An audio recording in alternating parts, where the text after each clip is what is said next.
Welcome back to another exciting video by Nikit Engineers, the welding people. Today, we're diving into the world of precision welding as we explore the fascinating process of face welding the flanger and shaft using the MIG welding technique on a circular welder, proudly designed and manufactured by Nikit Engineers Welding Automation and Robotics Solutions in India. Our circular welder is a true marvel of engineering, specifically designed for welding circular components with unmatched precision. It's a vital tool in various industries, including automotive, aerospace, and manufacturing, where precision and quality are paramount.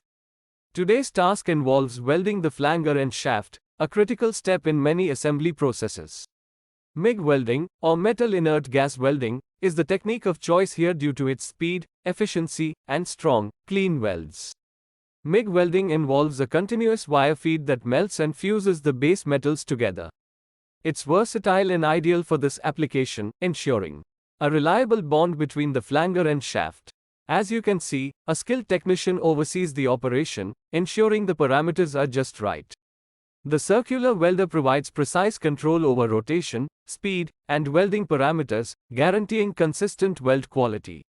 The end result is a flawlessly welded flanger and shaft, ready for their next journey in the manufacturing process. This precision welding ensures the structural integrity and longevity of the final product. Nikit Engineers Circular Welder is a testament to Indian engineering excellence, delivering top-notch welding automation solutions to industries worldwide. That wraps up our glimpse into the fascinating world of face welding with MIG on the Circular Welder by Nikit Engineers.